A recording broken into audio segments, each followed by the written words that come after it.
สวัสดีครับพบกับผมครูอัด Psychology นะครับเป็นคุณครูสอนจิตวิทยาหลักสูตรอังกฤษและจิตวิทยาประยุกต์นะครับวันนี้เราจะมาว่ากันด้วยเรื่อง growth mindset นะครับหรือการมีทัศนคติเชิงบวกไม่ใช่แค่ว่าเราคิดบวกแต่ว่าเรามีทัศนคติแบบไหนถึงจะเรียกว่า growth mindset ซึ่งครูอัดเคยทำคลิปในเรื่องของ healthy parenting เพื่อมีการแข่งขันแบบ healthy ในเด็กนะครับเพราะว่าหลายๆครั้งในโรงเรียนจะชอบให้เด็กแข่งขันกัน แล้วการเลี้ยงลูกหรืออะไรต่างๆในสังคมนะครับก็จะเน้นให้เด็กเนี่ยได้คะแนนท็อปได้ A star ได้ A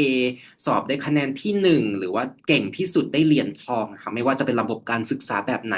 ซึ่งส่งผลต่อวัยผู้ใหญ่ตอนทำงานว่าเราจะต้องเก่งที่สุดเราจะต้องดีที่สุดเราเกิดการเปรียบเทียบในเชิงลบในสังคมตามมาด้วย fixed mindset นะครับเดี๋ยวครูอัดขออนุญาตแชร์สกรีนก่อนนะครับว่าเราจะพูดกันในเรื่อง growth mindset ในวันนี้นะครับ โอเค growth mindset นะครับ growth mindset คืออะไร growth mindset เนี่ยคือทัศนคติที่ว่าเราสามารถเปลี่ยนแปลงได้เก่งขึ้นได้ดีขึ้นได้เราไม่ได้ฟิกซ์เราไม่ได้ยึดติดกับความสามารถของเราหรือยึดติดกับอะไรบางอย่างในชีวิตเพราะหลายครั้งเวลาเราสอบได้คะแนนดีเราก็จะเชื่อว่าเราเก่งเราสอบได้คะแนนไม่ดีเราล้มเหลวเราก็จะเชื่อว่าเราไม่เก่งซึ่งเป็นการที่เราถูกปลูกฝังมาในระบบการศึกษาในระบบของการเลี้ยงลูกในครอบครัวนะครับหรือในระบบการทำงานว่า ทำแบบนี้ดีไม่ดีแล้วเราก็จะมี mindset แบบนั้นแหละว่าเราต้องทำแบบนั้นนะอันนี้ดีอันนี้ไม่ดีเราถูกปลูกฝังมาไว้ไม่ว่าจะด้วยใครก็แล้วแต่ในชีวิตของเรานะครับแต่ว่าเราจะทำไงถึงจะไม่มี fixed mindset ก่อนอื่นเราจะต้องเข้าใจก่อนว่า fixed mindset คือทัศนคติแบบที่เชื่อว่าเราเก่งได้เท่านี้เราดีเท่านี้หรือบางคนอาจจะมี fixed mindset ที่ว่าเราเก่งแล้วเราหยุดอยู่กับที่เราไม่ได้พัฒนาตัวเองต่อไป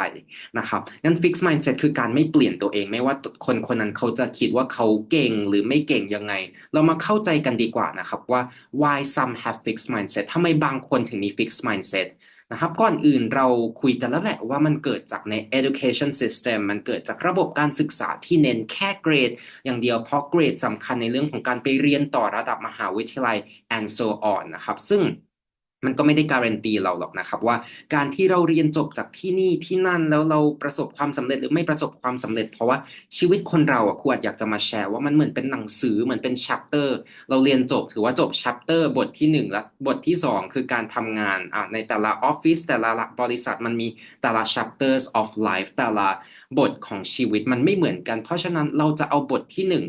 มาใช้กับบทที่2มันก็ไม่ได้ เราจะเอาบทเรียนจากระบบการศึกษามาใช้กับการทำงานมันก็ไม่เวิร์กแล้วนะครับคนเราจะต้องสามารถปรับตัวและยืดหยุ่นได้เรื่อยๆถึงจะ overcome การมี fixed mindset และมี growth mindset ที่อัพคุณภาพให้ quality of life ของชีวิตดียิ่งขึ้นนะครับอันที่สองเรามาดูกันดีกว่านะครับ staying in comfort zone บางคนรักความสบายนะครับ คืออาจจะไม่ได้พูดถึงระบบการศึกษาการเรียนหรืออะไรแล้วแหละแต่ว่าคนที่มี fixed mindset ในบางกลุ่มหรือบางคนเนี่ยก็อาจจะรู้สึกว่าเราชอบการอยู่กับพื้นที่ที่ปลอดภัยชอบงานเดิมๆเอาทำแล้วมันชินดีหรือชอบสไตล์เดิมในการสื่อสารกับคนหรือในการจัดการกับชีวิตหรือครูอัดขออนุญาตยกตัวอย่างจริงๆเนาะเพราะครูอัดอยากจะมาแชร์จริงๆคือ comfort zone ของบางคนเนี่ยคือการที่เขาสบาย หรือว่าเขารู้สึกแบบเขาได้รับการสนับสนุนจากคนที่บ้านให้เขาใช้ชีวิตแบบสบายหรือไม่ว่าจะด้วยแฟกเตอร์อะไรก็แล้วแต่อาจจะไม่ใช่การปลูกฝัง parenting การเลี้ยงดูอาจจะเกิดจากตัวเขาเองหรือบุคลิกบางอย่างที่ชอบอยู่ในพื้นที่ส่วนตัวไม่ว่าจะบุคลิกแบบไหนเนาะไม่ได้เจาะจงว่าเป็น extrovert หรือเป็น introvert หรือมีความขี้เกียจหรืออะไรแต่คนที่ชอบความสบายก็คือเขาอยู่แบบไหนแล้วสบายใจเขาก็เลือกที่จะอยู่แบบนั้น ถ้าที่บ้านซัพพอร์ตเราไม่ได้แบบจะต้องออกไปท้าทายออกไปต่อสู้ออกไปเผชิญกับโลกภายนอกเขาอยู่แบบนั้นไม่ได้มีความท้าทายหรือแรงกดดันอะไรเขาก็จะอยู่แบบนั้นเนี่ยแหละครับซึ่งถามว่ามันดีไหมเขาสบายใจมันดีต่อ mental health แต่มันไม่ได้ดีต่อ self development ต่อการพัฒนาตัวเองหรือในแง่มุมของการบุกลุยอ่ะเพราะคนเราชีวิตมีจังหวะขาขึ้นและขาลงตามคลิป toxic relationship ซึ่งสามารถย้อนกลับไปฟังได้ นะครับคือคนเราไม่ได้สามารถที่จะอยู่ในจุดที่สบายหรือดี the top peak เนี่ยได้ตลอดเพราะว่าครอบครัวอาจจะไม่ได้ซัพพอร์ตตลอดเวลาไปได้ทั้งชีวิตหรือแฟนหรือเพื่อนหรือคนในสังคมอาจจะไม่ได้ช่วยเหลือเราได้ตลอดชีวิตเพราะงั้นครูอัดเนี่ยเน้นย้ำบ่อยมากในเรื่องของ independent learning หรือในเรื่องของการพัฒนาตัวเองพึ่งพิงอาศัยตัวเองนะครับเราต้องกล้าที่จะก้าวออกมาทำอะไรใหม่ๆออกจากคอมฟอร์ z โซนของเราหรือบางคนอาจจะแบบพยายามอยู่แล้วนะแต่ว่าอาจจะไม่ได้ strategic เท่าไหร่ strategic หมายถึงใช้กลยุทธ์ในการแก้ไขปัญหาในการงานในการทำธุรกิจสำหรับคนเป็นโค้ชเป็นผู้ใหญ่หรือนักธุรกิจเข้ามาฟังทางนี้ได้เลยนะครับก็คือเราต้องกล้าที่จะเปลี่ยนกลยุทธ์โอเคในเมื่อเราสื่อสารแบบเดิมแล้วไม่เวิร์กหรือเรานำเสนอไอเดียโปรเจกต์การงานอะไรบางอย่างออกไปแบบเดิมไม่เวิร์กเราต้องเปลี่ยนอาจจะเปลี่ยนลักษณะโครงสร้างบางอย่างในตัวธุรกิจเองหรือในเรื่องของสินค้าหรือเซอร์วิสที่เราให้นะครับอันนี้คือการกล้าที่จะทำอะไรใหม่ๆซึ่งเราอาจจะไม่รู้หรอกครับมันมีความเสี่ยงทุกการทำงานธุรกิจหรือหลายๆอย่างในชีวิตมันมีความเสี่ยงมันมีความท้าทายถ้าเรายังอยู่ในคอมฟอร์ z โซนเราทำอะไรไปเราได้ผลลัพธ์แบบนั้นแล้วเราทำอีกเราก็จะได้ผลลัพธ์แบบนั้นต่อไปใช่ไหมครับงั้นเราจะต้องกล้าที่จะก้าวออกมาจากคอมฟอร์ z โซนมาทำอะไรใหม่ๆหันไปในดิเรกชันใหม่ๆอาจจะคุยกับคนมากขึ้นซึ่งครูอัดเนี่ยมีคอร์สเรื่องของ critical thinking ใครสนใจเรื่องของการทำกิจกรรมพัฒนา boost critical thinking ทักษะการคิดเชิงวิพากษ์ก็สอบถามรายละเอียดของการเรียนเข้ามาได้นะครับโอเคบางคนมี negative social comparison หรือชอบเปรียบเทียบกับตัวเองกับผู้อื่นแล้วแบบมันเป็น negative อ่ะก็คือเปรียบเทียบในเชิงที่มันไม่ได้สร้างสรรค์เปรียบเทียบแล้วทำให้ตัวเองรู้สึกแย่รู้สึกท้อ fail แล้วไม่พยายามไม่ทำอะไรต่อไปพอรู้สึกว่าเราทำไปก็เท่านั้นแหละเราทำไม่ได้คนเก่งกว่าคนอื่นดีกว่าหรืออาจจะมีการ compare ในแง่มุมที่ทำให้เกิด emotions ความรู้สึกแบบ negative อย่างเช่นความโกรธความอิจฉา ความไม่พอใจอ่ะอยากจะแก้แค้นบางทีเนาะมันมีบางอย่างเกิดขึ้นระหว่างคนและอีกคนหนึ่งในความสัมพันธ์หรือระหว่างธุรกิจการงานอะไรบางอย่างนะครับงั้น fixed mindset เกิดจากการเปรียบเทียบได้เช่นกันและอย่างสุดท้ายในสไลด์นี้นะครับคือความกลัวที่จะเปลี่ยนซึ่งมีชื่อศัพท์ทางจิตวิทยาเราเรียกว่าขวดก็อ่านไม่ค่อยถูกหรอกนะครับมี Thalassophobia น่าจะถูกละก็คือความกลัวที่จะเปลี่ยนแปลงบางคนไม่เกี่ยวอะไรกับการอยู่ในคอมฟอร์ z โซนหรอกนะครับแต่ว่าคือเขาไม่ได้เป็นคนที่ยืดหยุ่นอาจจะ inflexible หรือ adapt ไม่ได้กับสถานการณ์โลกที่เปลี่ยนไปสภาพธุรกิจที่เปลี่ยนไปหรือว่าเรื่องในครอบครัวอะไรบางอย่างที่เปลี่ยนไปงั้น fear of change เราจะต้องมาทำความเข้าใจของคำว่า fear หรือความกลัวปกติมันเกิดขึ้นได้กับทุกคนเพียงแต่ถ้าเกิดใครมี fear of change อยากจะให้สะกดจิตตัวเองนิดหนึ่งบอกใจตัวเองเรานิดหนึ่งอาจจะเขียนออกมาหรือ make notes อะไรบางอย่างเป็นคติเตือนใจว่าเราอยู่กับแบบนั้นตลอดไม่ได้หรอกชีวิตคนเรามันไม่ใช่ a set of stone ไม่ใช่ก้อนหินเราไม่ใช่ต้นไม้เราไม่ใช่ก้อนหินเราต้องเปลี่ยนได้เราต้องยืดตัวได้ยืดหยุ่นได้นะครับไม่เชิงยืดตัวหรอกยืดหยุ่นสภาวะจิตใจระบบความคิดของเราให้เราสเต็ปออกมาจากอะไรเดิมๆที่มันอาจจะไม่ได้เวิร์กอีกต่อไปแล้วนะครับเราจะได้ overcome ให้เราไม่มี fixed mindset อีกต่อไปเพื่อ boost up quality of life ให้ดียิ่งขึ้นนะครับ What causes fear of change มาดูกันดีกว่าว่าอะไรทำให้เกิดความกลัวที่จะเปลี่ยนแปลงตัวเองบางทีอาจจะเกี่ยวกับ sunk cost bias ที่ครูอัดเคยทำเป็นคลิปเนาะอาจจะย้อนกลับไปฟังดูก็ได้เป็นคลิปเหมือนแนวhypnosis นิดหนึ่งไม่เชิงสะกดจิตหรอกแต่เป็นการแบบฟังด้วยคลื่นเสียงแล้วก็ฟังเสียงครูอัดพูดบางคนอาจจะกลับไปฟังคลิปนั้นกี่ครั้งก็ได้ถ้าฟังแล้วรู้สึกสบายใจได้ positive energy เนี่ย sunk cost bias คืออะไรมาทวนกันอีกครั้งก็คือการที่เราจมหลักอยู่กับอะไรที่มันไม่เวิร์กแล้วเราลงทุนทำอะไรกับบางอย่างมานานแล้วรู้สึกว่าเสียดายเวลาเสียดายทรัพยากรแบบเงินหรือคนที่เราจ้างเลยทำต่อไปเรื่อยๆแล้วก็อยู่กับตรงนั้นไม่ได้นะครับเราจะต้องรู้ตัวมี awareness ว่าสิ่งที่ทำอยู่สิ่งที่เจออยู่มันเวิร์กหรือไม่เวิร์กต่อเป้าหมายชีวิตเป้าหมายงานเป้าหมายความสัมพันธ์หรือ something เนี่ย เราอยากจะให้เป็นแบบนั้นต่อไปหรือเปล่าถ้าไม่มันก็ต้องเกิดการเปลี่ยนแปลงอะไรบางอย่างขึ้นใช่ไหมครับ Being raised in an environment where change was seen as a threat บางคนมีความกลัวที่จะเปลี่ยนแปลงเพราะถูกปลูกฝังมาจากสภาพแวดล้อมซึ่งครูอัดขอพูดถึงในบริบทของครอบครัวพ่อแม่อาจจะปลูกฝังให้ลูกว่าอย่าเปลี่ยนแปลงเลยมันเป็นสิ่งที่ไม่ดีไม่คุ้มค่าหรอกเพราะมันเหนื่อยมันไม่ดีต่อชีวิตของเรา เราต้องฟังพ่อแม่ตลอดชีวิตไหมครับเราไม่จำเป็นต้องทำตามหรือฟังถ้าเกิดมันไม่ได้ตอบโจทย์ quality of life หรือว่าคุณภาพชีวิตเป้าหมายชีวิตอะไรก็แล้วแต่ของเรานะครับถ้ามันทำลายบั่นทอน quality of life หรือ self development ให้เราไม่สามารถพัฒนาตัวเองได้เนี่ยนะครับบางคำพูดเราอาจจะฟังให้ผ่านหูเราไปแค่นั้นก็พอนะครับ โอเค genetic factors บางคนมียีนเราอาจจะไปเปลี่ยนยีนในร่างกายของเราไม่ได้แต่อย่างน้อยให้เรามี awareness นะครับว่าเอ้ยเรากำลังกลัวที่จะเปลี่ยนแปลงอยู่มันท้าทายมันน่ากลัวจังเลยเรากลัวเราทำยังไงได้เราเตือนตัวเองว่ามันน่ากลัวแล้วเราอยากจะเปลี่ยนไหมเราอยากจะเหมือนเดิมหรือเปล่า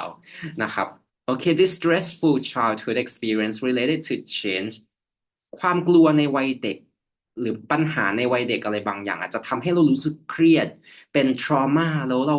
ในเมื่อเราก้าวข้ามผ่านจุดนั้นไม่ได้เราก็เลยไม่อยากจะเปลี่ยนแปลงบางอย่างในชีวิตหลายครั้งเป็นเรื่องของความสัมพันธ์นะครับว่าเราโดนกระทำมาแล้วเราไม่กล้าที่จะออกจาก area นั้นพื้นที่ตรงนั้นเพราะเราไม่รู้จะไปไหนเราไม่รู้จะทำอะไรกับปัญหาที่เราเจอบางเรื่องถ้ามันเป็นเรื่องของสภาวะจิตใจปรึกษา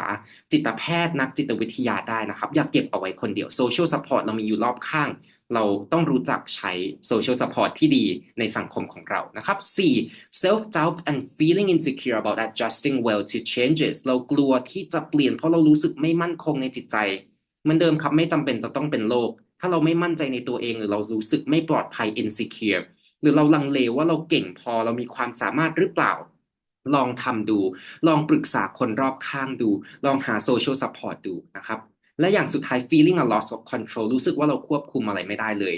เราก็ไม่ต้องไปโฟกัสกับสิ่งที่เราควบคุมไม่ได้เพราะเราควบคุมไม่ได้ถูกไหมครับในจิตวิทยาเนี่ยเราอยากจะให้คนมองกันว่าเราโฟกัสในสิ่งที่เราโฟกัสได้มันจะมีชื่อเรียกอยู่แต่ตอนนี้ขวดนึกไม่ออกนะมันเรียกว่าอะไร internal locus of control external locus of control ถ้าเรารู้สึกว่าเรา control อะไรที่มันเป็นด้านภายนอกไม่ได้ external factor ปัจจัยภายนอกไม่ได้เราควบคุมอากาศไม่ได้ถูกไหมครับเราควบคุม pollution ไม่ได้เนาะ PM 2.5เราคุมไม่ได้เราคุม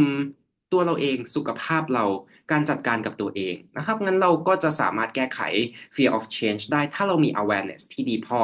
แล้วมีวิธีอะไรในการ develop growth mindset เหมือนจะพูดถึงไปบ้างแล้วแต่เรามาดูกัน อย่ากลัวที่จะ fail อย่ากลัวที่จะล้มเหลวเพราะไม่มีใคร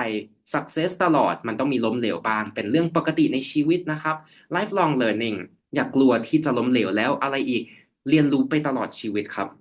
จงเรียนรู้จงหาความรู้จงใส่ใจต่อการพัฒนาตัวเองไม่ว่าจะทำอาชีพอะไรก็แล้วแต่อายุเท่าไหร่ก็แล้วแต่หรือไม่ว่าบางคนอาจจะแบบไม่ได้ทำอะไรเลยตกงานอยู่หรือว่าไม่ได้ต้องทำงานเพราะที่บ้านอาจจะรวยอยู่แล้วไม่ว่าจะเป็นใครนะครับ การพัฒนาตัวเองการเรียนรู้เรื่อยๆจะทำให้เราเป็นคนที่